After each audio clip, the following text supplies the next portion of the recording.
जय हिंद साथियों, आप सभी का स्वागत है आपके अपने यूट्यूब प्लेटफॉर्म विद्यालयपुर में। आज मैं आपके लिए लेकर आई हूँ क्वेश्चन आपकी क्लास नंबर जो 13 है। इसमें टॉप 50 प्लस क्वेश्चंस आज की क्लास में हम सॉल्व करते हुए चलेंगे। और क्लास से आज की क्लास में बहुत ज़्यादा स्पीड में हम क्वेश्चन सॉल्व करेंगे, ताकि आज मैं आपके लिए कम से कम आपके लिए मैं 80 प्लस क्वेश्चन लेकर आई हूँ, जिनको हम जल्दी जल्दी कंप्लीट करते हुए चलेंगे। तो साथियों, सबसे पहले तो टाइम ना ख़राब करते हुए प्लीज़ एक बार जल्दी से शेयर कर दें क्लास को, ताकि सब तक हमारी क्लास पहुंच सके। और साथ ही साथ अभी तक आपने अगर चैनल को सब्सक्राइब नहीं किया तो प्लीज़ चैनल सब्सक्राइब कर लें। क्लास को लाइक करना प्लीज़ ना भूलें, प्लीज़ सब लोग लाइक करा करें और साथ ही साथ शेयर ज़रूर कर दिया करें। और आज के क्वेश्चंस कैसे लगेंगे इसके बारे में जाने से पहले एक बार कमेंट बॉक्स में कमेंट करके ज़रूर जाइएगा कि क्वेश्चन कैसे लगे। और साथ साथ में क्वेश्चन करते हुए सभी को चलना है कि आपका क्या राइट आंसर है, आप क्या देते हुए चल रहे हैं, ताकि आपको बहुत अच्छी तरीके से याद रहे कि आप क्वेश्चंस के आंसर क्या लगाते हुए चल रहे हैं। चलिए आगे चलते हैं, स्टार्ट कर देते हैं क्लास को। आज मैं बहुत ज़्यादा स्पीड में क्वेश्चंस कराने वाली हूँ, क्योंकि आज की क्लास में आपको 80 प्लस क्वेश्चंस देखने को मिलेंगे। तो आज हम 80 प्लस क्वेश्चंस को सॉल्व करते हुए चलेंगे। तो चलिए स्टार्ट कर देते हैं क्लास को। सबसे पहले, निम्न में से किस हितग्राही को घर आंगनबाड़ी कार्यकर्ता सबसे पहले प्राथमिक काम गृह भेंट देती है? नव प्रसूति महिला को, गर्भवती महिला को जिसका चौथा माह चल रहा है उसको, बीमार बच्चे को, नव विवाहित महिला को। अब बताइए जल्दी से आंसर दीजिएगा कि निम्न में से किस हितग्राही के घर आंगनबाड़ी कार्यकर्ता सबसे पहले भेंट देगी। गृह भेंट देगी जो एक कार्यक्रम है, उसके अंतर्गत आपसे पूछे किसको मिलती है ये गृह भेंट, मतलब प्राथमिकता जो कम होती है उसके बारे में पूछा गया है। तो इस क्वेश्चन का जो राइट आंसर हो जाएगा ऑप्शन नंबर ए हो जाएगा, नव प्रसूति महिला को होती है। चलिए नेक्स्ट क्वेश्चन पे चलते हैं। निम्नलिखित में से किस हितग्राही के घर आवा कार्यकर्ता गृह भेंट करती है? क्या भेंट करती है? गृह आपका भेंट करती है। आवा गृह भेंट करती है। अब इसका बताना है, गंभीर कुपोषित बच्चे को, किशोरी बालिका को, कम वजन के बच्चे को, जनप्रतिनिधि को। आप जल्दी से आंसर दे दीजिएगा। देखिए सब लोग आंसर करते हुए चलेंगे, फटाफट सब लोग आंसर्स लगाते हुए भी चलेंगे।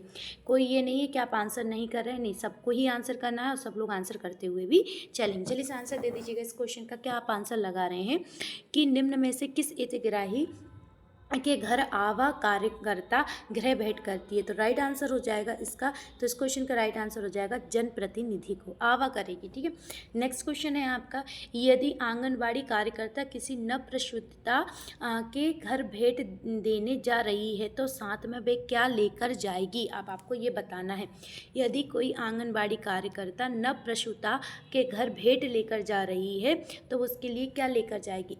वजन मशीन, है ना, ग्रोथ चार्ट, मातृ शिशु रक्षा कार्ड या उपरोक्त में से सभी।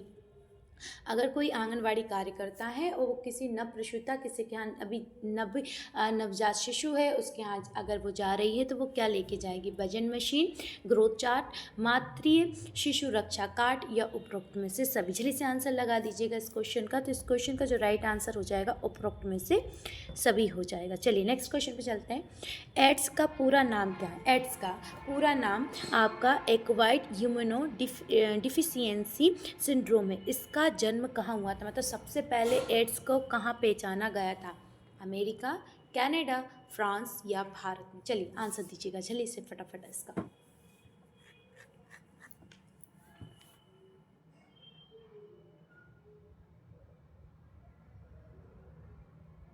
जल्दी से आंसर दे दीजिएगा। तो इस क्वेश्चन का जो राइट आंसर हो जाएगा option number A, America. America में सबसे पहले एड्स के बारे में पता चला था। चलिए नेक्स्ट क्वेश्चन पे चलते हैं हम लोग।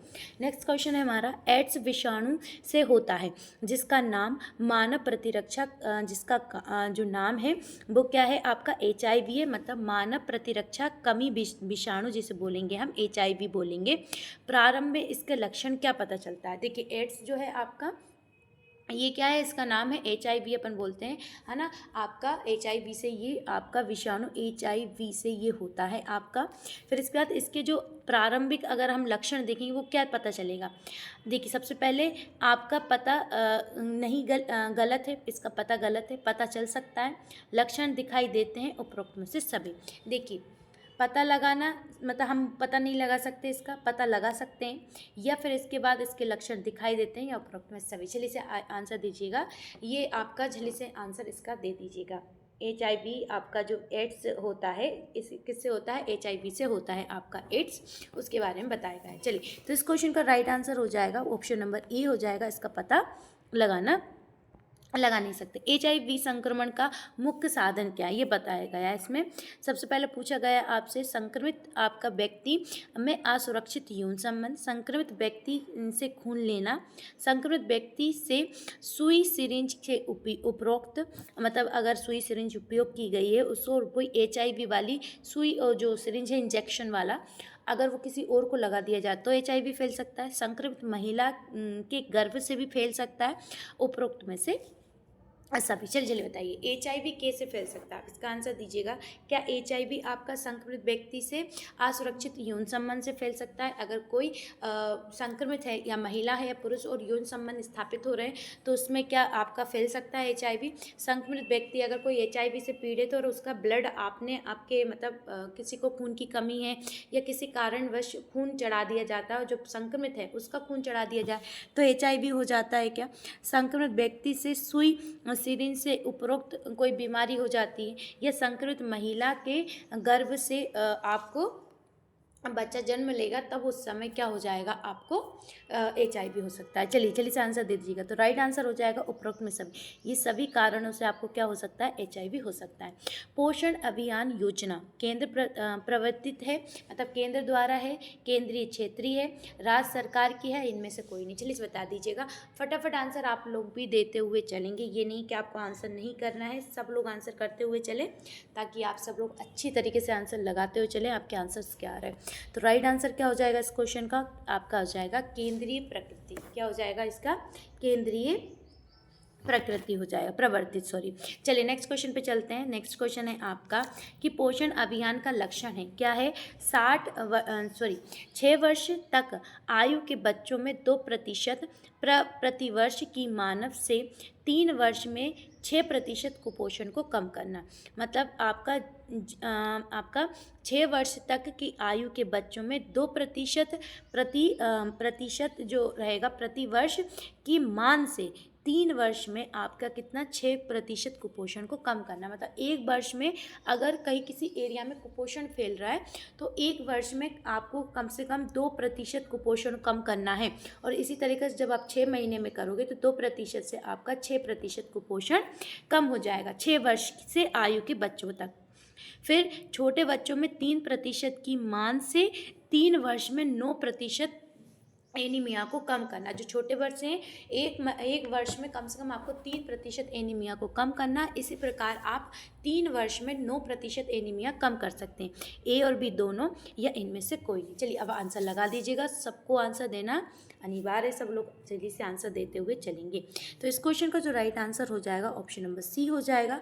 क्या बोला है? तो आपको 2 वर्ष 6 वर्ष से कम आयु के जो बच्चे हैं उनमें 2 वर्ष प्रति वर्ष की आयु से 6% कुपोषण कम करना है 3 वर्षों में, और 3% की मान की दर से आपको 3 वर्षों में 9% एनीमिया को कम करना है। तो ये दिया दीजिएगा। चलिए पोषण अभियान के घटक हैं, आपको बताना है 2, 4, 8, 10 कितने घटक हैं पोषण अभियान के, ये पूछे गए।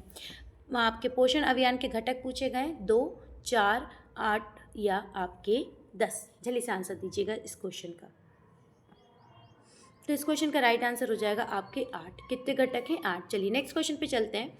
नेक्स्ट क्वेश्चन रहा सखी वन स्टाफ सेंटर में सुविधाएं दी जाती हैं। सखी वन जो स्टाफ सेंटर है उसमें सुविधा क्या दी जाएंगी? चिकित्सीय सहायता, FIR, DIR या आपका NCR दर्ज कराने की सुविधा, परामर्श एवं सेवाएं या उपरोक्त में से सभी। अब बताइए सखी वन स्टाफ जो सेंटर है उसमें क्या क्या सुविधाएं दी जाती हैं?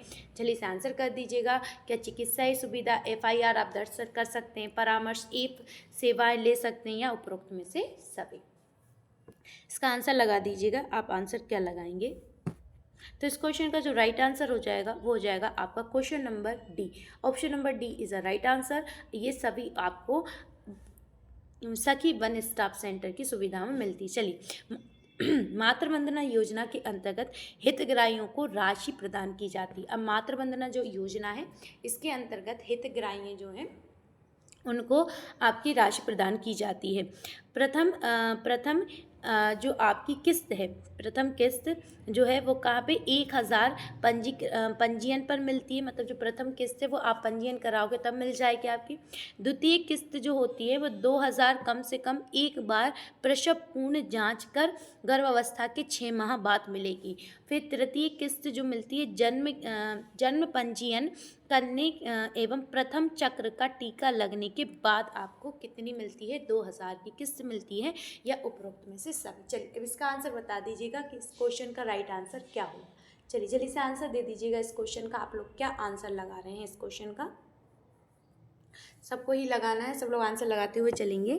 तो इस क्वेश्चन का जो राइट आंसर हो जाएगा वो हो जाएगा आपका option number D is a right answer. तो सबसे पहले प्रथम आपकी जो किस्त होती है, आप अगर गर्भवती हैं तो आपने अगर इसमें रजिस्ट्रेशन करवाया है तो उसमें आपको क्या मिल जाएगी? प्रथम किस्त आपको मिल जाएगी इसकी। फिर द्वितीय किस्त कब मिलेगी? जब आपने 6 महीने हो जाएं आपके गर्भ धारण किए हुए। फिर इसके बाद जो आपकी द्वितीय किस्त जो रहेगी, फिर इसके बाद प्रथम प्रसव के पूर्ण है ना जांच करने पर जो 6 महीने का जो गर्भ धारण अवस्था रहती है उसके समय मिलती है आपको। फिर इस तृतीय किस्त कितनी मिलेगी? 2000 मिलेगी द्वितीय किस्त आपकी। तृतीय किस्त भी आपको 2000 ही मिलेगी, मगर ये आपका बच्चे का जन्म हो जाएगा उसके बाद पंजीकृत पर मिलती है। लगभग 16,000 या 15 भारत सरकार द्वारा बेटी बचाओ बेटी पढ़ाओ योजना 100 जिलों में लागू किए गए थे। तो आपसे पूछा गया है तो ये आपकी कब लागू की गई थी बेटी बचाओ बेटी पढ़ाओ योजना? आप इससे पूछ रहे हैं, इसका आंसर दीजिएगा। क्या ये 22/1/2015 को चलाई गई थी, 22/1/2016, 22/1/2018 या 22/1/2014 को? देखिए 22 तारीख को मतलब 22 जनवरी को क्या बनाया जाता है? तो आपका बालिका दिवस, किशोरी दिवस, बालिका दिवस मनाया जाता है, इसलिए उसी दिन से स्टार्ट की गई थी। अगर आपको डेट याद ना हो तो ये याद रख लीजिएगा। फिर इसके बाद अब सन आप बता दीजिएगा कि किस सन में से स्टार्ट किया गया था।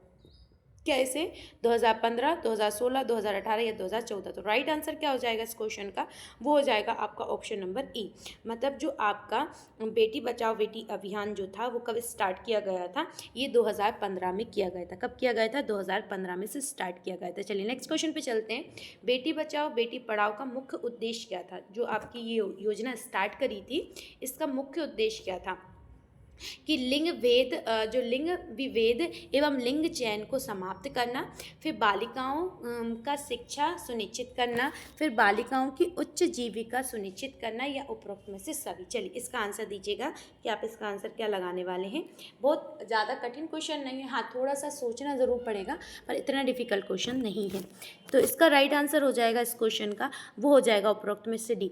मतलब लिंग भेद, सबसे पहले तो बेटी बचाओ बेटी पढ़ाओ का मेन उद्देश्य ये था कि जो लिंग भेद और जो लिंग चयन की जो प्रक्रिया बहुत ज़ोरों शोरों से चल रही थी उसमें कमी लाना, और मेन बात ये है कि बालिकाओं को बचाना, लिंग अनुपात जो था उसमें सुधार लाना।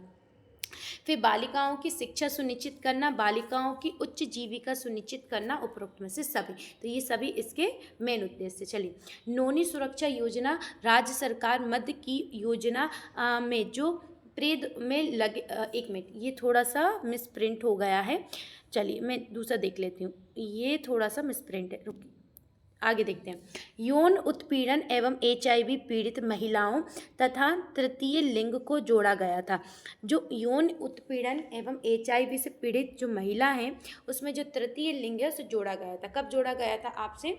2017-18 में, 18-19 में, 2019-20 में, या 20-21 में? चलिए इसका आंसर दीजिएगा कि आप आंसर क्या लगाने वाले हैं इस क्वेश्चन का।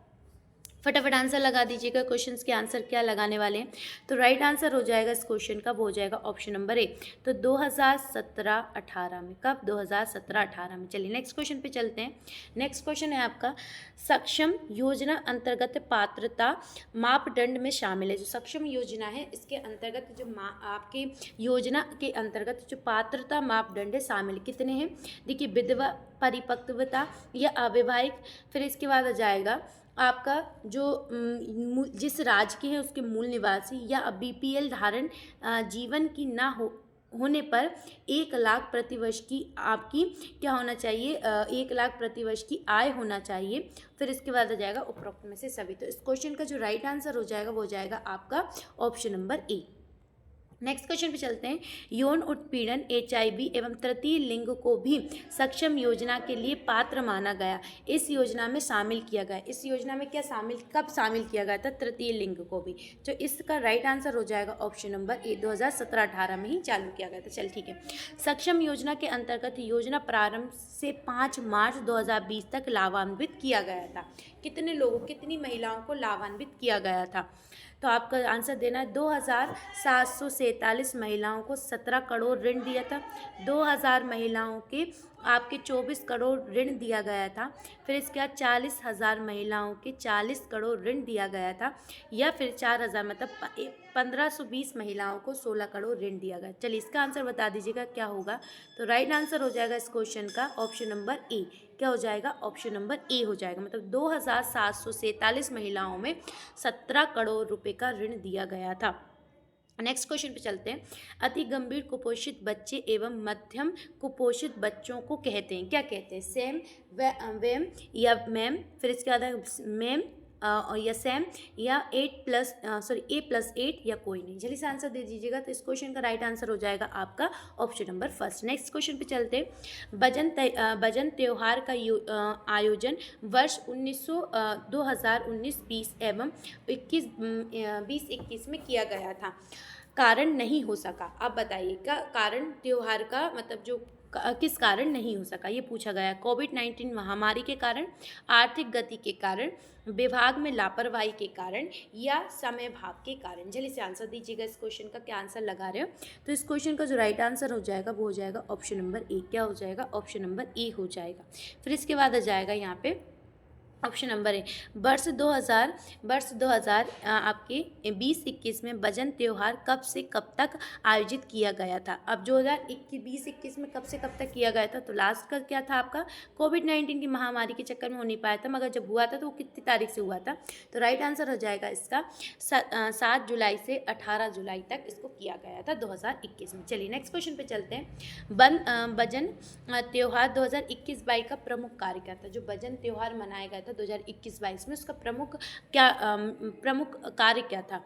कि बच्चों में 5 वर्ष तक वजन लेना, ऊंचाई लंबाई मापना, ग्रोथ चार्ट में भरना एवं माता पिता पालक का परामर्श लेना। फिर इसके बाद किशोरी बालिकाओं में BMI का आंकलन करना, एनीमिया की जांच महिला और बच्चों में करना, ये उपरोक्त में से सभी। चलिए इसका आंसर दे दीजिएगा कि आप इसका आंसर क्या लगा रहे हैं। सबको ही आंसर लगाते हुए चलना है, सब लोग आंसर देते हुए भी चलेंगे। फटाफट लगा दीजिएगा। आज मैं बहुत ज़्यादा स्पीड में आपको क्वेश्चंस करा रही हूँ, टाइम भी नहीं दे रही हूँ बिल्कुल भी कि आपको टाइम लेना पड़े। देखिए स्पीड में क्वेश्चन हो रहा है। उपरोक्त में सभी क्या? भजन त्योहार के प्रमुख कार्य क्या थे? कि बच्चों 5 वर्ष तक के बच्चों का वजन नापना, ऊंचाई लंबाई का भी मापन करना। ये नहीं कि आप वजन नापे आए, नहीं, उसकी ऊंचाई लंबाई भी मापना। फिर ग्रोथ चार्ट में भरना एवं माता पिता का क्या करना? पालकों का परामर्श देना। फिर साथ में किशोरी जो बालिका हैं उनका BMI का आंकलन करना, एनीमिया की जांच करना, बच्चों और बड़ों दोनों में करना, उपरोक्त में से सभी। नेक्स्ट क्वेश्चन पे चलते हैं। वर्ष 2018-19 में CG में भजन त्योहार के आंकड़ों के अनुसार 21,06,417 बच्चों का वजन किया गया था, जिसके अनुसार गंभीर कुपोषित एवं मध्यम कुपोषित बच्चों की संख्या क्या थी? सबसे पहले गंभीर कुपोषित बताना है, फिर मध्यम कुपोषित बताना है। तो जिसमें से 3,77,000 आपके लाख जो मध्यम कुपोषित थे, 1,15,000 आपके क्या थे? गंभीर कुपोषित बच्चे थे। 4,02,000 जो बच्चे थे वो आपके कैसे थे? मध्यम कुपोषित थे। 1,50,000 गंभीर कुपोषित थे। 3,02,000 मध्यम कुपोषित थे। 1,00,000 बच्चे आपके गंभीर कुपोषित थे। जो आपके इनमें से जो निकाला गया था तो 21,06,417 बच्चों में से कितने मध्यम कुपोषित निकले थे और कितने गंभीर कुपोषित निकले थे। चलिए इसका आंसर दे दीजिएगा जल्दी से कि आप क्या लगा रहे हो। देखिए सब पे आंसर लगाते हुए चलेंगे, आंसर सबको ही लगाना है, फटाफट आंसर देते हुए चलेंगे।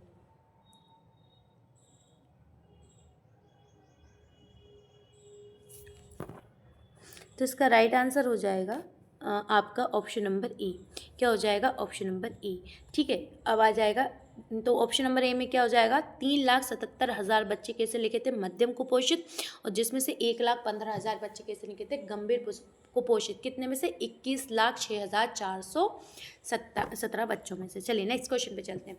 वर्ष 2018-19 में आयोजित बजट में कितने एवं कितने प्रतिशत बच्चे कुपोषित निकले थे? कितने प्रतिशत बच्चे वजन में, कितने अपन बोल सकते हैं कितने हज़ार, और कितने प्रतिशत बच्चे क्या निकले थे? कुपोषित निकले थे। चलिए आंसर दीजिएगा। 4,52,000 या आपका 5,92,000, 6,92,000 या आपका 9,92,000। चलिए, और जिसमें प्रतिशत में 23 से 37%, 20 से 37%, 25 से 37%, 19 से 37%। चलिए आंसर दीजिएगा जल्दी से इसका।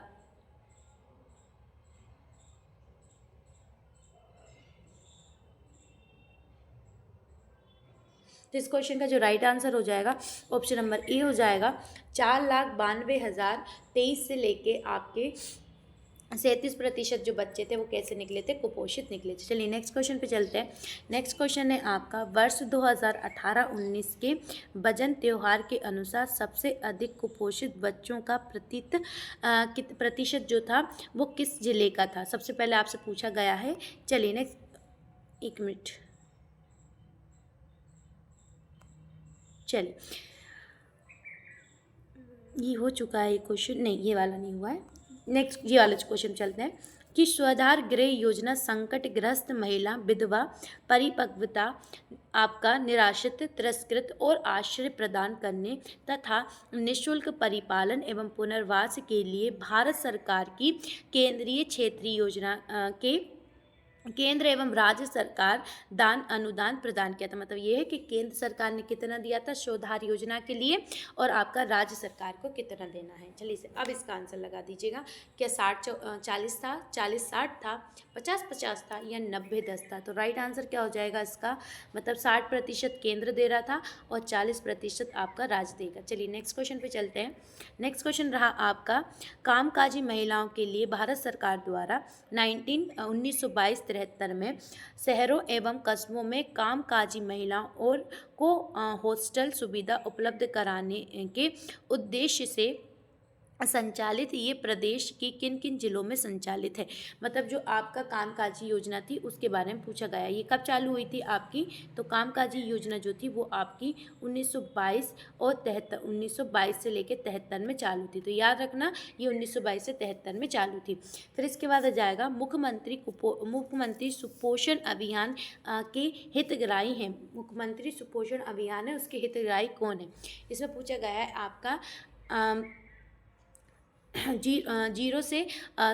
6 वर्ष तक के समस्त कुपोषित बच्चे, 6 माह से 9 माह तक समस्त एनीमिया वाले बच्चे, 15 से 49 आयु की एनीमिया महिलाएं या उपरोक्त में से सभी। अब जल्दी से आंसर दे दीजिएगा इस क्वेश्चन का क्या आंसर होगा। तो इस क्वेश्चन का जो राइट आंसर हो जाएगा वो हो जाएगा ऑप्शन नंबर डी। क्या हो जाएगा? Option number D. Next question पे चलते हैं हम लोग। मुख्यमंत्री सुपोषण योजना अंतर्गत आपका सुपोषण निधि बनाया गया है, तो आपका इसमें जमा किया जाता है, कितनी राशि इसमें जमा की जाती है? तो इसमें आंसर आ जाएगा आपका खनिज न्यास निधि की राशि, जो खनिज न्यास निधि की राशि, CSR मदद करता है इसमें, जन सहयोग से प्राप्त दान सहायता, उपरोक्त में से सभी। तो राइट आंसर हो जाएगा उपरोक्त में से सभी। कुछ जगह इसमें थोड़ी सी मिसप्रिंट हो गई है, इसके कारण मैं क्वेश्चंस जो गलत हैं उनको हटा दे रही हूँ, तो आप उसे देख लीजिएगा। आगे जो बिल्कुल सही सही क्वेश्चन है उनको, आज की बहुत ज़्यादा मिसप्रिंट लग रही है आज की PDF में, तो जो गलत है मैं उसे हटा देती हूँ। मुख्यमंत्री सुपोषण योजना का क्रियान्वयन जिला स्तर पर किया गया है। मुख्यमंत्री जो सुपोषण योजना है उसका क्रियान्वयन किस स्तर पर किया गया है? कलेक्टर के मार्गदर्शन में मावी विभाग द्वारा, फिर समाज कल्याण विभाग द्वारा, या पंचायत एवं ग्रामीण विकास विभाग द्वारा, या स्वयं सेवा संस्थान द्वारा? तो इस क्वेश्चन का जो राइट आंसर हो जाएगा ऑप्शन नंबर ए हो जाएगा। क्या हो जाएगा? कलेक्टर द्वारा किया गया है। चलिए नेक्स्ट क्वेश्चन पे चलते हैं। पोषण अभियान अंतर्गत आंगनबाड़ी कार्यकर्ता सहायिका को प्रोत्साहन राशि के रूप में प्रति माह निर्धारित लक्ष्य प्राप्त करने वाले को दिए जाने वाला प्रावधान है। जो आपकी सहायिका होती हैं उनके बारे में बताया गया है, उनको प्रति माह जो लक्ष्य प्रदान किया गया है उसके बारे में आपसे पूछा गया है। तो इसका राइट आंसर क्या हो जाएगा? आंगनबाड़ी कार्यकर्ता 500, सहायिका 250 प्रति माह है। आंगनबाड़ी कार्यकर्ता 250, सहायिका 125 प्रति माह है। आंगनबाड़ी कार्यकर्ता 1000, सहायिका 1500 प्रति माह है।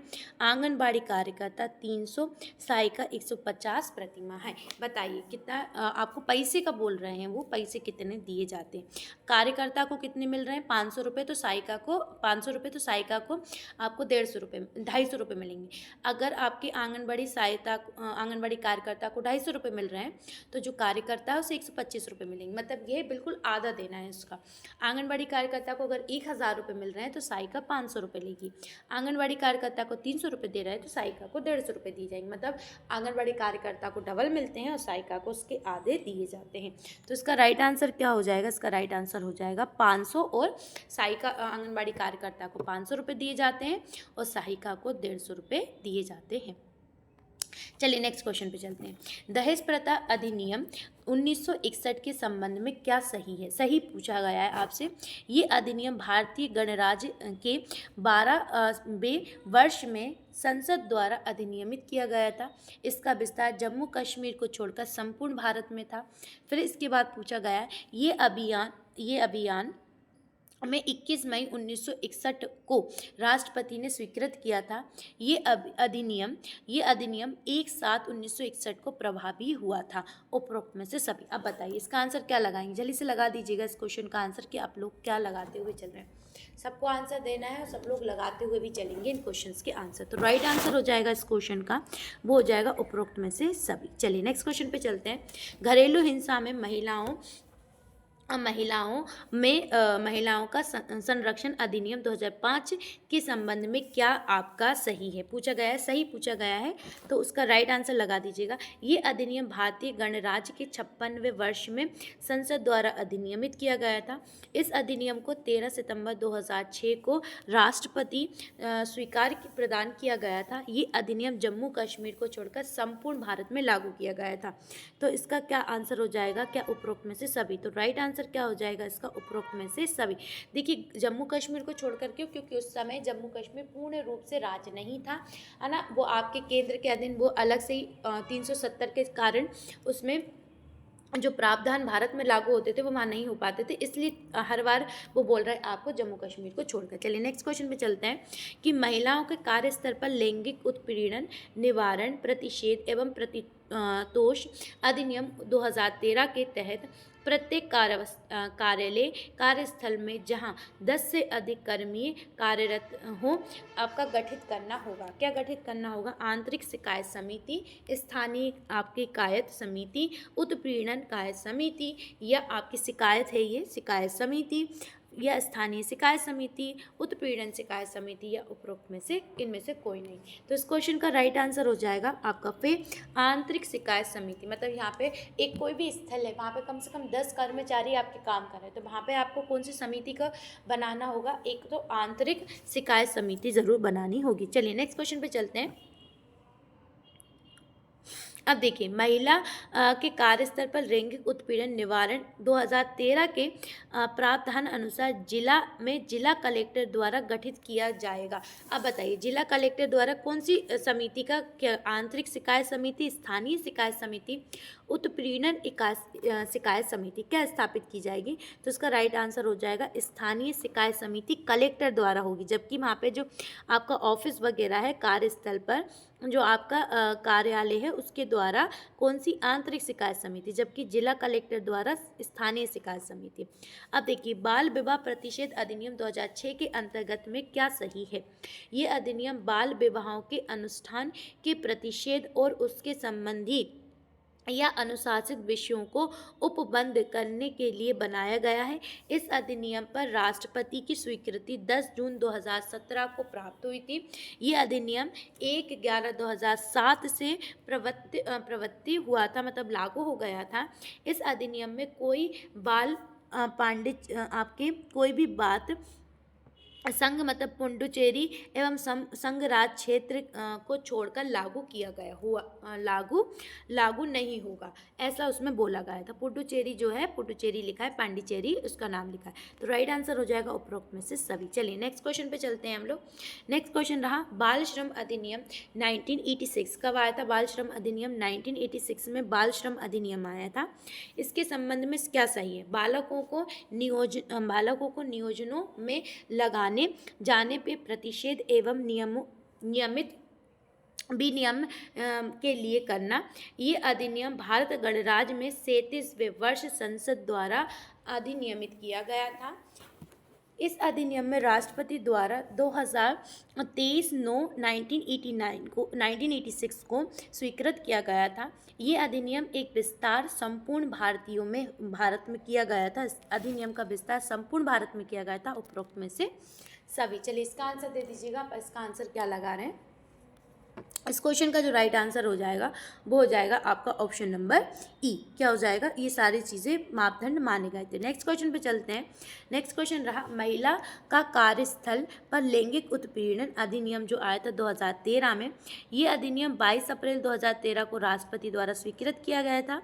ये अधिनियम गणराज्य के 64वें वर्ष संसद द्वारा लागू किया गया था। ये अधिनियम 19 दिसंबर 2013 को प्रवृत्ति हुआ था, उपरोक्त में से सभी। तो इस क्वेश्चन का राइट आंसर हो जाएगा उपरोक्त में से सभी। ये सभी मापदंड इनमें स्वीकृत किए गए थे। चलिए नेक्स्ट क्वेश्चन पे चलते हैं। ये रहा। फिर इसके बाद महिला का कार्यस्थल वाला जो आपका अधिनियम 2013 में आया था, इसका नियम 9/12/2013 में लागू हुआ था।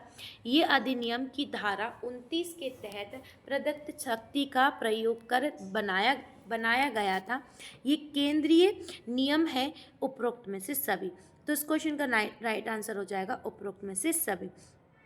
इसमें धारा 29 के तहत प्रदत्त शक्तियाँ प्रयोग किया गया था और ये कब आया था 9/12 आपका 2013 में लागू किया गया था। चलिए नेक्स्ट क्वेश्चन पे चलते हैं। नेक्स्ट क्वेश्चन रहा महिला का कार्यस्थल पर लैंगिक उत्पीड़न जो 2013 वाला जो अधिनियम आया था, इसमें आंतरिक समिति के सदस्यों की फीस एवं भत्ते शामिल थे। स्थानीय समिति के अध्यक्ष एवं सदस्यों की फीस भत्ते हकदार थे। आंतरिक समिति के सदस्य का भत्ता 200 रुपये प्रति एवं स्थानीय समिति के अध्यक्ष का 250 रूप से आपका जो रुपये प्रति भत्ते में दिया गया था। यात्रा के लिए रेलगाड़ी की टायर आपका, फिर इसके बाद आ जाएगा वातानुकूल बस एवं ऑटो रिक्शा एवं टैक्सी के लिए खर्च भी दिया जाना था। यह उपरोक्त में से सभी। जो सदस्य अगर बाहर के हैं या स्थानीय है तो किस हिसाब से उनके लिए खर्चा भत्ता दिया जाना था उसके बारे में बोला गया। तो इसका आंसर होगा उपरोक्त में से सभी। नेक्स्ट क्वेश्चन पे चलते हैं। मुख्यमंत्री बाल संदर्भी योजना प्रारंभ की गई थी। बताइए मुख्यमंत्री बाल संदर्भी योजना जून 2009, जून 2010, जून 2011 या जून 2012। इस क्वेश्चन का जो राइट आंसर हो जाएगा वो हो जाएगा option number A. Next question पे चलते हैं। जून 2012 मुख्यमंत्री बाल योजना का उद्देश्य क्या उद्देश्य। गंभीर कुपोषित बच्चों को कुपोषण के कुचक्र से बाहर लाना, संदर्भ सेवा को प्रभावी बनाना, कुपोषित बच्चों को बाल्य रोग चिकित्साओं की सेवा उपलब्ध कराना, उपरोक्त में से सभी। चलिए अब इसका आंसर लगा दीजिएगा। क्या आंसर आप लगाते हुए चल रहे हैं, जल्दी से आंसर दे दीजिएगा इस क्वेश्चन का। तो इस क्वेश्चन का जो राइट आंसर हो जाएगा उपरोक्त में से सभी हो जाएगा। चलिए नेक्स्ट क्वेश्चन पे चलते हैं कि मुख्यमंत्री बाल संदर्भी योजना अंतर्गत है कैसे है। आपका चिकित्सीय को 1,000 रुपये निःशुल्क एवं 1,500 परिवहन का, परीक्षण शुल्क 300 रुपये हितग्राही का, 500 रुपये दवाई प्रति हितग्राही का, उपरोक्त में से सब मिलता है ये पैसे। तो राइट आंसर हो जाएगा उपरोक्त में से सभी। नेक्स्ट क्वेश्चन पे चलते हैं। मुख्यमंत्री बाल संदर्भ योजना अंतर्गत आपका सामुदायिक स्वास्थ्य केंद्र प्रत्येक माह में 2 दिन का चयन किया गया है। संदर्भ दिवस के रूप में, कुपोषित दिवस के रूप में, वजन दिवस के रूप में, उपरोक्त में से कोई नहीं। किस रूप में किया गया है ऐसा पूछा गया है, इसका आंसर दीजिएगा किस रूप में किया गया है। चलिए नेक्स्ट, इसका आंसर हो जाएगा इस क्वेश्चन का ऑप्शन नंबर ए। क्या हो जाएगा? Option number A. चलिए नेक्स्ट क्वेश्चन पे चलते हैं। नेक्स्ट क्वेश्चन है आपका कि मुख्यमंत्री बाल संदर्भ योजनागत गंभीर एवं बीमार बच्चों को सुविधा दी जाती है। किसी शिशु रोग विशेषज्ञ इलाज की, जांच एवं परीक्षण की, दवाइयों की या उपरोक्त में से सभी की किसकी सलाह दी जाती है, इसके बताना है। तो इसका राइट आंसर हो जाएगा आपका शिशु रोग विशेषज्ञ इलाज की क्या दी जाती है, चलिए इसमें जाएगा 16 वर्ष से अधिक आयु की अनाथ, कन्या, विधवा, निराश्रित, परित्यक्त, आपकी अविवाहित माताएं, तिरस्कृत एवं चलाई जाने वाली संस्था को कहा जाता है। बेसहारा समाज से आपका प्रताड़ित महिलाओं एवं आश्रय व सहारा देने तथा उन्हें निःशुल्क परिपालन आपका पुनर्वास के लिए किया जाता है। इस क्वेश्चन का लगाइएगा आंसर नारी निकेतन, बाल आपका आ जाएगा बाल संरक्षण गृह, मातृ कुटीर या आपका उपरोक्त में से कोई नहीं। तो राइट आंसर हो जाएगा इसका नारी निकेतन। चलिए नेक्स्ट क्वेश्चन पे चलते हैं। बाल विवाह को रोकने के लिए बाल विवाह कानून प्रभावशील है। बाल विवाह प्रतिषेध अधिनियम 2006, बाल विवाह रोकथाम अधिनियम 2007, बाल विवाह रोकथाम अधिनियम 1930 आपका, या बाल विवाह प्रतिषेध अधिनियम 2006। उपरोक्त में से आंसर लगा दीजिएगा सभी। तो राइट आंसर क्या हो जाएगा इसका? तो राइट आंसर हो जाएगा आपका बाल विवाह प्रतिषेध अधिनियम 2006। तो बाल विवाह को रोकथाम कानून बनाए गए थे। चलिए नेक्स्ट क्वेश्चन पे चलते हैं। बाल विवाह प्रतिषेध अधिनियम 2006 के प्रभावानुसार वयस्क व्यक्ति किसी अवयस्क कन्या से विवाह करता है तो उसे दंडित किया जाता है। क्या दंडित किया जाता है? 2 वर्ष का कारावास, 1 लाख रुपए जुर्माना, 1 वर्ष का कारावास, 50,000 रुपये जुर्माना, 5 वर्ष का कारावास, 5 लाख रुपए जुर्माना, उपरोक्त में से सभी। तो इस क्वेश्चन का राइट आंसर हो जाएगा ऑप्शन नंबर ए। आज के क्वेश्चन हमारे कंप्लीट होते हैं। मैंने आपको बहुत सारे क्वेश्चंस करवा दिए हैं। बाकी और क्वेश्चंस मैं हमारी नेक्स्ट क्लास में कंप्लीट करवा दूंगी। आज के लिए बस इतना ही, फिर कल फिर मिलते हैं साथियों। जय हिंद साथियों। नेक्स्ट क्लास में अब हम लोग मिलते हैं। आज के लिए बस इतना ही। प्लीज़ शेयर कर दीजिएगा क्लास को। सब्सक्राइब नहीं किया चैनल को सब्सक्राइब कर लीजिएगा और जल्दी से चैनल को सब्सक्राइब कर लीजिएगा। शेयर जरूर कर दीजिएगा। क्वेश्चन कैसे लगे ये भी बता दीजिए। आज के लिए बस इतना ही। जय हिंद साथियों।